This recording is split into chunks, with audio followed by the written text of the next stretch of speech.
Hi, welcome to the C Sharp programming tutorial. The last tutorial, what we've done was created three different files. The first class, second class and third class files, along with the program with the main. And in these we put a class, the first class, and inside that we put a variable. This one's an integer, 45. And we accessed it and put it to screen. We've done the same with the second one, and we put public at the front so it would get access from outside the class, and we've done the same with the third one. Now what we've done now is we've added a method to the class, the third class, the second class, the third class, and we've also added a method to the main program just before the main method. You'll access that as well. But the first thing we're going to do is the second class, we've not put public in front of it, so it's private, we can't access it. And the first one we've done the same, we've not put public. But the third one we've put public means we'll be able to get access to this. And what we've done, we've created three integers, num, num2 and total. And num and num2 are 4, and total is num times num2, which is 16. And then we're printing out to the screen third class method answer equals total, the answer of this, and that's going to be 16. And so if we run the program, well, if we go to the main program, what we've done is we've created a third class new object, and then what we've done is we type third, and that's the name we've given it so we can access this object. Do dot, and you'll see that the third class method is there. We double click it and put brackets on it. You've got to have brackets because that's a constructor, and semicolon, and if we run that program it should run that method. Third class method answer equals 16, and to prove that's the case, what we're going to do is go back to third, change the num to 2, so 2 times 4 is 8, run the program, and 8, so just to prove that that's been accessed and within here has been processed. So if it's done what it's supposed to do, it's done what it says on the tin. So you've got integer num. These integers are local to these braces. So when these braces begin, these are declared and initialized, and when these braces close, these variables no longer exist. It's just the scope of these braces in this method. And so when you call the method again, it creates a new instance of these, assigns some numbers, and then when it's finished with the method, they no longer exist, and it keeps doing that. And this garbage collectors that collect all this at the end, and so it's just, that's why we don't need to put public here, because we're not accessing them the way we would access this one here. And that's why we've got public in the method, because we're going to access the method from outside this class. Right, to go to the second one, what we're going to do is we're going to do a string name equals Charles,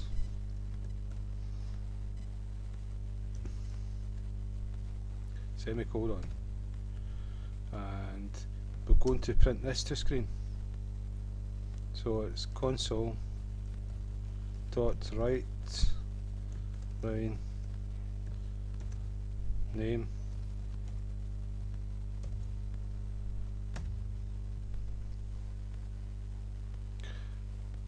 and so now we go to the main program,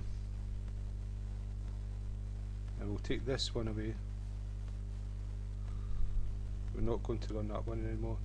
So that was the second one, so it's called second dot, and you'll see that this method is not part of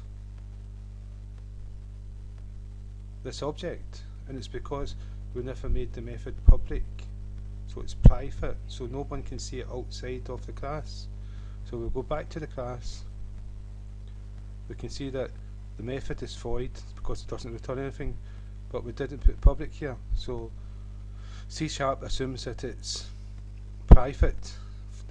That's the default for protection, and so what we've got to do is tell C# that it's public, and now we can get access to it from outside the class.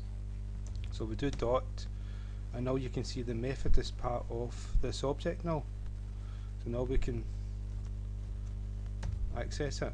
And so what we put in there was to print out to screen that string, and so if we do this,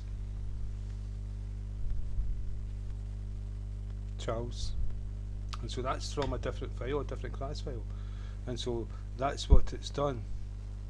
And so you can have many methods from all different classes, from all different files, doing all things, working together to create a fantastic programming, and that's object-oriented programming. And so we're going to go to the first one. Again, we've not said it's public, so it's private and wouldn't be able to access it, so we'll put the public in here, and we'll print out this number here, and so it's console dot write line, and we'll do num1, and it'll print out. See, the reason why this is a variable is declared at the beginning of the class, so that means its scope is the whole class. So if you've got like 20 methods, every single one of the methods can access this. Well, if you declare an integer or a variable inside a method, it's only a variable inside that method, another method can't get access to it. And so we'll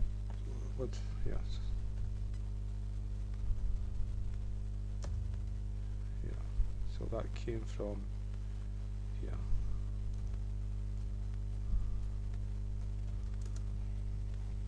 Right, so now we can access it from main, and it's the same again. What we're going to do is, it's first is the word we used to access it. So first dot, and there's it there, first class method, that's the method we created. The two brackets and semicolon, and we'll be able to run this, and it should print out that number 45. So that's how you access each one of these from main. You create an object, and with the dot operator you'll get access to these methods. And so the one that's inside the main program, because it's inside main, what we've got to do is we've got to say it's static to use it inside static.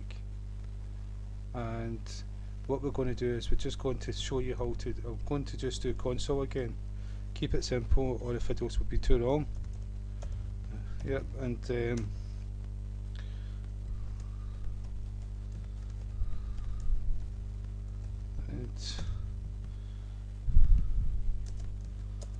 inside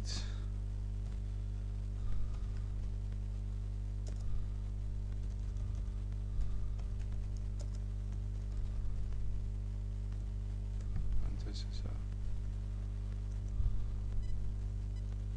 inside main. And what we have to do here is we have to create another object, and it's got to be this object here. This is a class, this is a file, and it just happens we put the main method inside this one. We could have put it in that one, we could have put it in that one, or we could have put it in that one, but the rule is you can only have one main in the whole application, and where you choose to put it is down to your own design.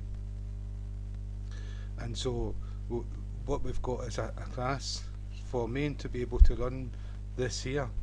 We've got to create an instance of its own class. And so what it is, program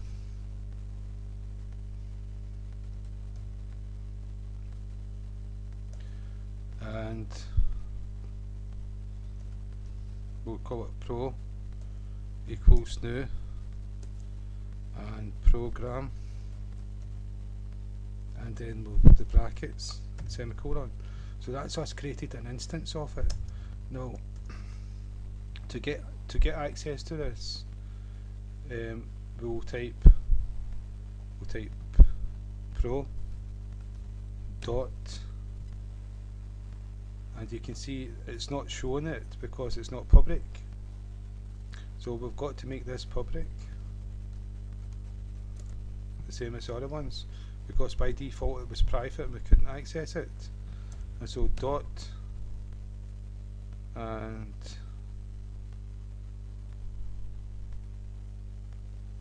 it's not there.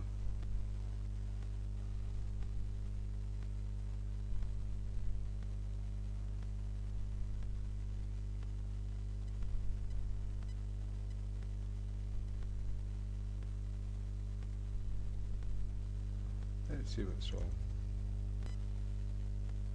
Yeah, you don't, to create an object, if you make, I've made a mistake there, just this keyword static means you cannot make an object of it, you can't make an instance of it.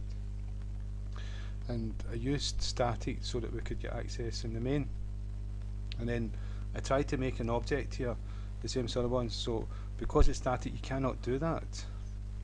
And so this has to go if we're going to make an object of it. And so if I do pro now dot, and it should be in here, program class method there. Now we've got access to it as an object, and then we've got the colons, semicolon, and inside main. Right. And so, but that's what I've highlighted there is the static. Main is static, and so a static one you can't make an object of. And so what static does if I'm static?